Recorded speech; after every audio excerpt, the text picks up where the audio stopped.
dapat tayo yung accountable for every decision and every thing that we do.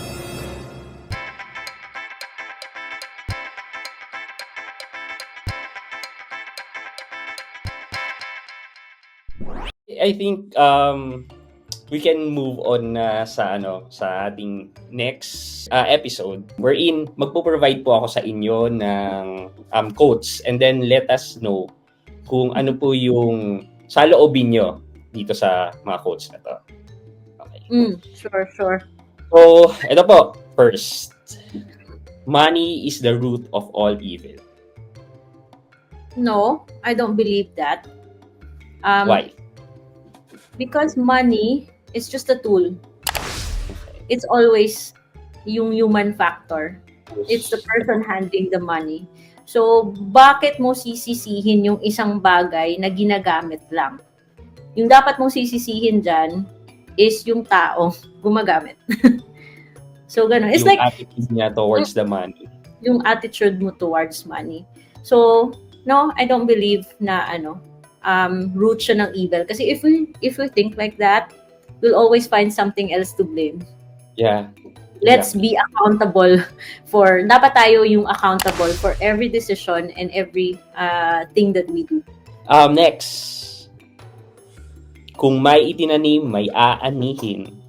Exactly. Totoo yan. That one is true. Because, di ba, gusto mong kumain ng apple. The apple will never appear out of nowhere. Or it's either you buy it, which is tinanim din ng ibang tao, or you plant it yourself. But basically, if wala kang gagawin, wala rin mangyayari. So yun, totoo yan. Yeah, so, kung natin to sa real life, sa buhay, so kailangan natin mag-grind or magpursige. Then eventually, aanihin din naman natin yung fruits of our labor. Gusto ko i-inject yung VA kasi ang daming tumatanong paano maging VA. Parang related siya eh. So, which means you have to start somewhere. Mag-start. Paano ka magiging VA kung hindi ka na nag-a-apply? Paano ka magiging VA kung hindi ka nag-try na mag-online job sa Upwork, sa Odesk? At akala kasi ng iba, pag VA ka agad, yun, may contract ka agad, yun. Hindi. Experience pa rin yan and you have to start somewhere. Diba? So, I started, oh my gosh, nauubusan ako ng Tagalog. So, ako, right now, di ba, VA for real estate, which is something na hindi ko alam gawin 10 years ago kasi writer lang ako ng mga chismis, article spinner ng mga Hollywood stories. And after years and years na nag-try, paano ba gumawa ng for sale sign? I learned. Ni-YouTube ko or naghanap ako ng template. Yeah. Eventually, sabi ng client ko, i-post mo yan sa social media. Okay, naging social media manager din ako. And then sabi niya, pag magbibenta tayo ng property, ito yung, so dapat you plant the seed and then eventually, alagaan mo as it grows into yung kahoy na siya na mai-enjoy mo na yung fruits ng labor mo. Kasi 'di ba, yung isang kahoy hindi naman yung tumutubo overnight lang. Yes. It takes years. Kaya dapat patience tayo. Yeah, madagdag ko rin lang. Siguro nag-start ako mag-VA around 2017. Talagang parang pahirapan pa mag-apply. And then may makikita ka, sige, pwede na yan para sa experience. Hindi siya ganun kalakihan. Pero ito nung lately, before ako mag-full-time na mag-influencer, nag-hire ako ng ilang tao na para pumalit sa akin. Parang naghahanap mga walang experience pero ang hinahanap nila is malalaking swelduhan na. Parang sweldo ko dati nasa 20 lang tapos sila hinahanap nila mga 40,000. Parang doesn't work that way. Hindi ako makapaniwala sa ganun. Tapos pag tinitrain na sila, bigla na lang mawawala sa training. Parang compared sa dati na pag naghanap ka, bibigyan mo talaga ng value yung nakuha mong project. Pero, ewan ko, bakit ngayon iba yung mga younger, feeling ko lang I'm not blaming anyone. Pero Yeah. yung mga na-hire namin younger, medyo kulang sa patience. Ganun Kaya din sa umaalis na sila kagad. I don't hire people sa aking side of the job. Yung asawa ko yung ganon. Siya yung nakaka-encounter ng ganyang mga attitude. Kung malaki ang kumot, kung maikli ang kumot, matutong mamuloktot. Ang lalim mo. Tapos yung syempre, it's not all the time na yung nasusunod yung gusto natin. Kailangan din tayong mag-adjust. Yun lang yung, I think marirelate ko siya sa situation natin. Yung dati, nung hindi tayo ma-approve sa credit card and other loan options na maganda yung offer, instead of like, pipilitin mo na apply ka ng apply, hindi ka naman approve, di ba? So, intindihin mo bakit hindi ka-approve and then adjust ka. Ano ba yung pwede kong gawin para eventually ma-approve ako? So, ikaw na muna yung mag-adjust. You can't bend the rules of the bank para maging pabor sa'yo. You also need to understand the rules and find out how ikaw yung mag-comply. Yung gano'n. And gano'n din sa pag-VA, di ba? So, bakit naman si client pa yung mag-a-adjust sa'yo, di ba? So, dapat mag-adjust sa client. Ikaw yung nangangailangan ng trabaho, ikaw yung nilalamig.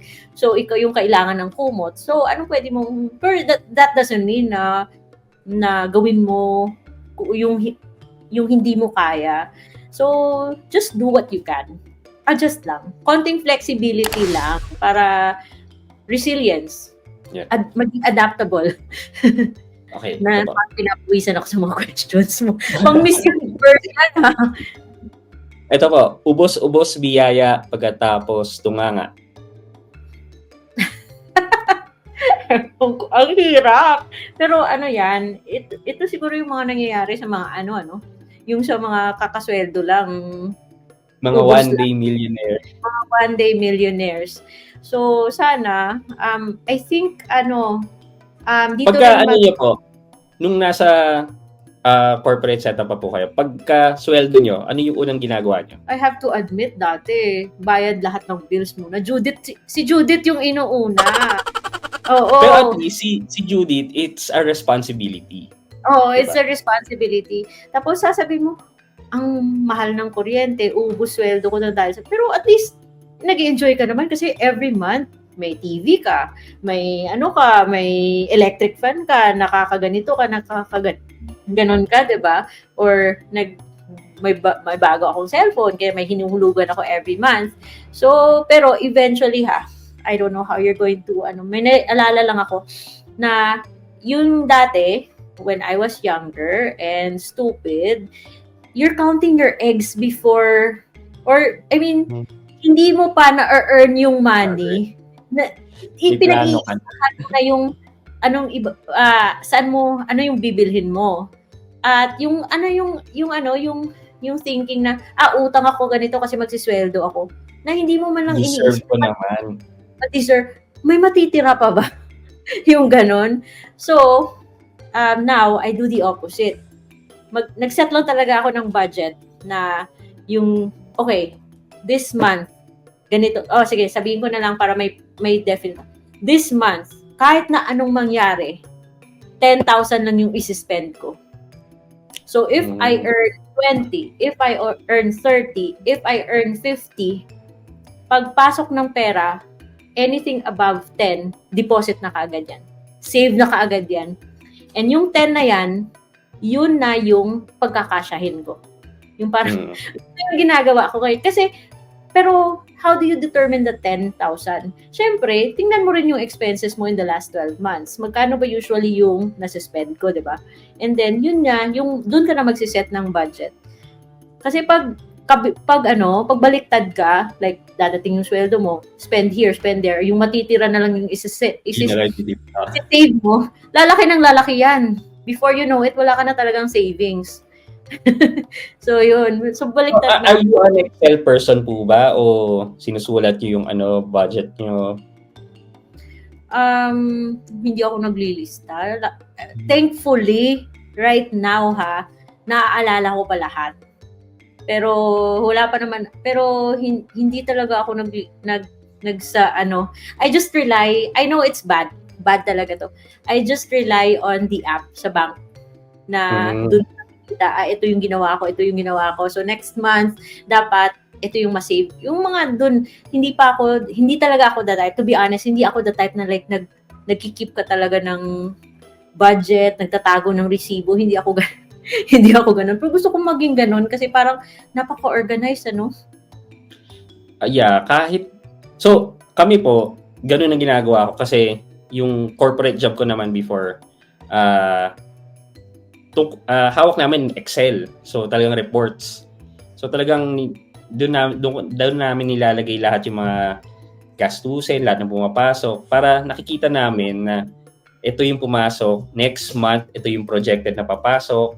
Yan. Yes. And then makapag-plan kami kung kunyari may purchase kaming gagawin o by ganitong buwan free tayo, pwede na nating i-purchase yung kailangan mo, parang ganoon. So nakakapag-plan kami ahead. Gusto ko ring maging ganyan. Kaso I don't do that for now. Parang nakalista yung sa akin sa tubig, buti na lang hindi ko pa nakakalimutan. Pero eventually siguro kung makalimutin na ako, kailangan ko na talagang gawin yan. Yeah, eventually. Malaking tulong po 'yon, Ate Red. Okay. Ito po, last. Nasa Diyos ang awa, nasa tao ang gawa. Totoo yan. I believe in that. Wala talagang mangyayari pag wala kang ginagawa. I mean, dasal ka ng dasal, nabigyan ka ng trabaho, pero paano ka mabibigyan ng trabaho kung hindi ka naman nagpe-prepare ng resume? Yeah. Hindi ka naman nag-a-apply, 'di ba? So, dapat may effort din from us. And kung para yun sa atin, si Lord nang bahala nun, 'di ba? Yeah. Pero yung importante, meron talaga tayong ginagawa. Nagabayan tayo ng Diyos. Gabay lang si Lord. Yung work nasa atin pa rin. Yeah. Doon naman sa mga tao na puro work lang, syempre kailangan din naman nilang lumapit sa Diyos eventually. I mean, hindi lang puro work kasi kailangan din natin magpasalamat sa Kanya sa kung ano yung natatanggap natin. Diba? Kasi yung opportunity saan ang galing. Pero how do we find the opportunity kung wala rin tayong ginagawa, kung sarado din yung mata natin? So it's like, siguro symbiotic din yung relationship natin. But of course, dependent din tayo kay God for the guidance. Okay. Last part kay Ate Ed. Ito na. For us to get to know you better. Oy, don't ask me for my age. Okay. Fast talk with Tito Boy. Yeah. Bongga. Medyo related naman to on our spending habits, mga ganon, and preference sa buhay. Okay. Okay. Online store or physical store? Physical store pa rin. Do you have any bad experience with online stores? No, I enjoy the moment talaga. Yung parang nakikita ko actual. So sometimes what I would do, kasi online may bargains, di ba? I still go to a physical store to check it personally or in actual, and then I buy it online. Umutang o magpautang? Umutang. Ay, sorry. Magpautang? Hindi naman. Kasi sa totoo lang, mabait akong tao. Ako pag naglalabas ako ng pera, hindi ko na yun iniisip na pinautang ko yan. Especially if I see someone deserving. Sasabihin ko na yan na nasa iyo na yan kung babayaran mo o hindi. Hindi na ako nagka-count ng utang ng loob. Yung sa akin, happy na ako if something good came out of the money that I gave you. Pero at the same time, hindi ako basta-basta na lang namimigay.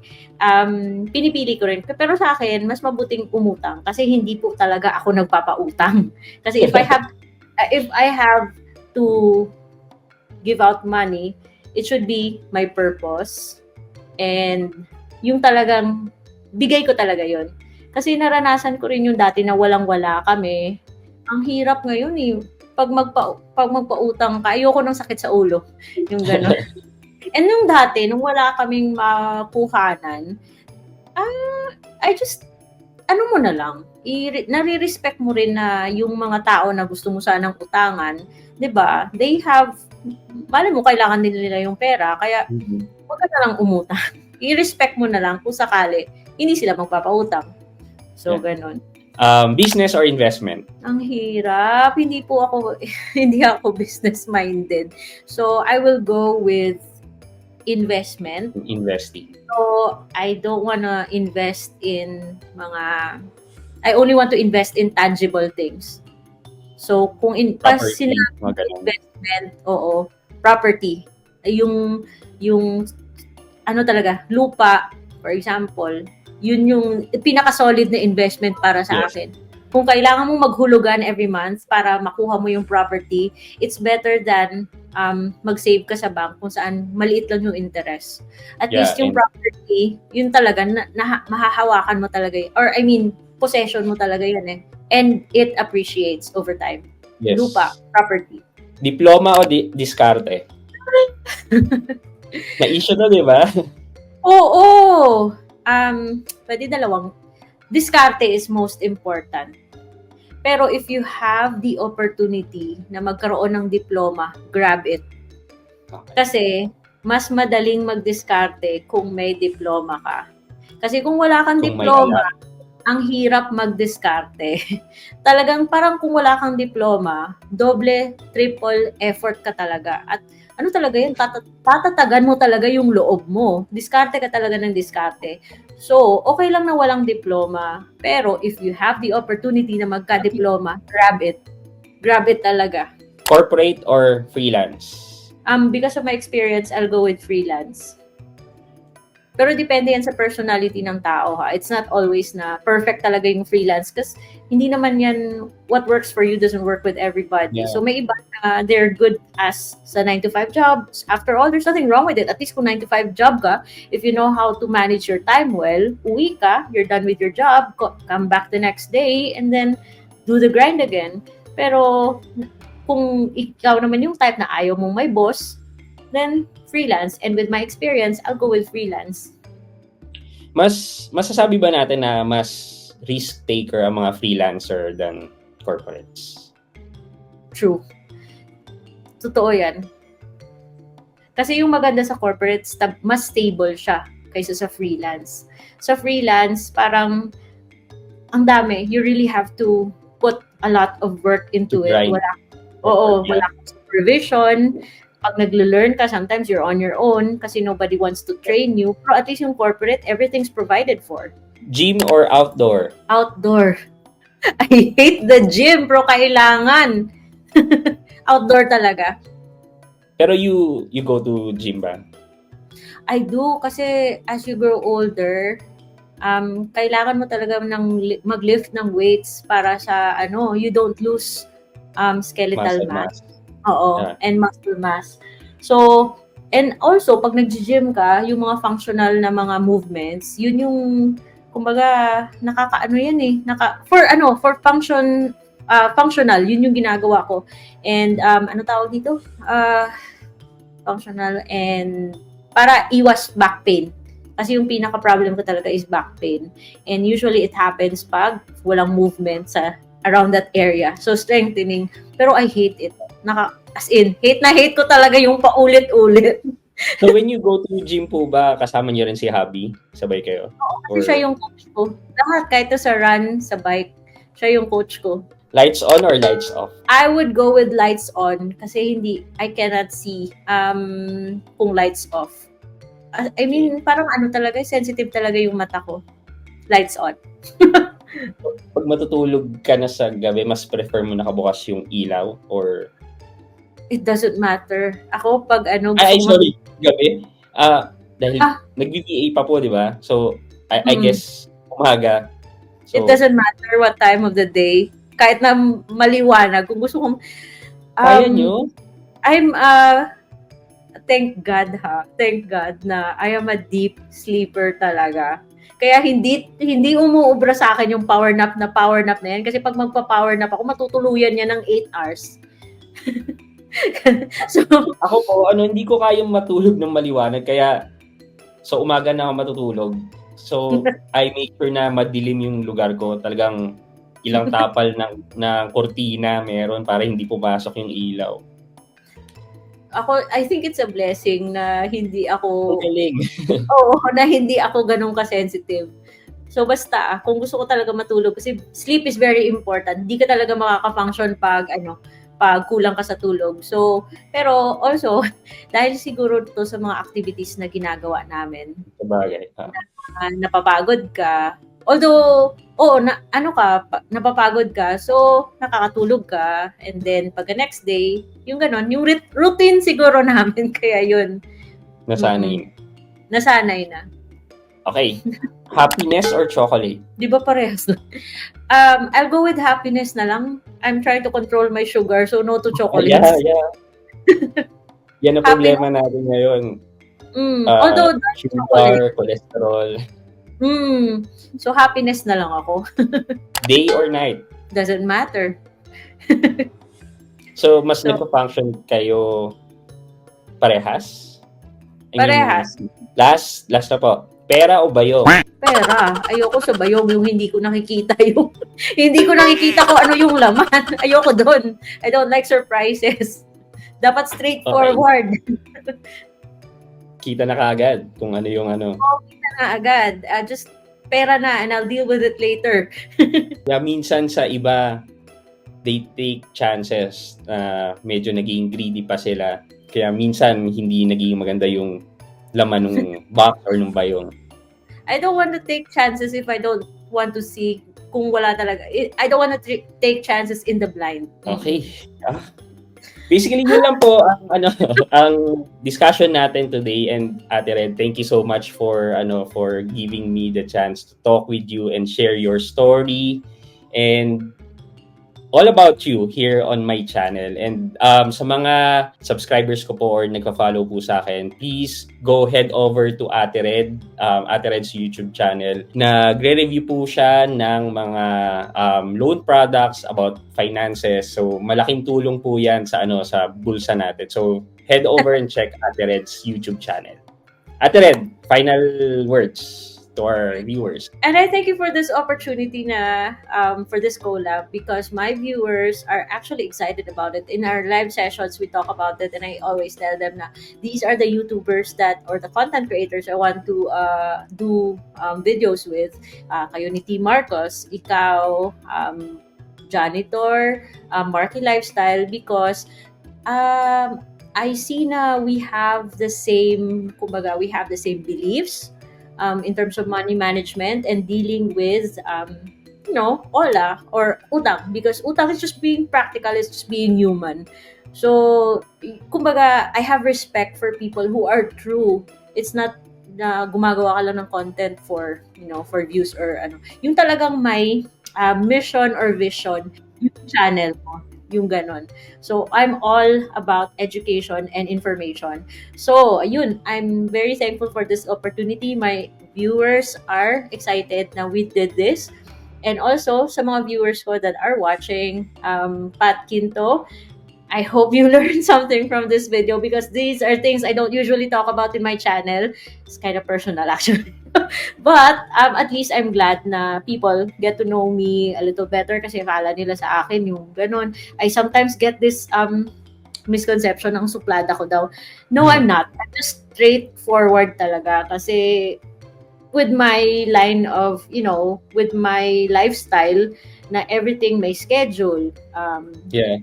You just, alam mo, pag VA ka, pag nagma-mind games ka, talo ka eh. Kaya you just have to be upfront and straightforward. And there's nothing wrong about that. It's not being suplada or suplado. It's just, huwag na nating sayangin yung oras ng tao, diba? It's, parehas naman tayo nakaka-benefit niyan, diba? So, hindi naman ako suplada, no? Okay, so thank you po again. So sa mga viewers po ni Ate Red, watch out sa channel niya. I'll be there for our collab with Ate Red. Thank you, Ate Red. Teka. Bye.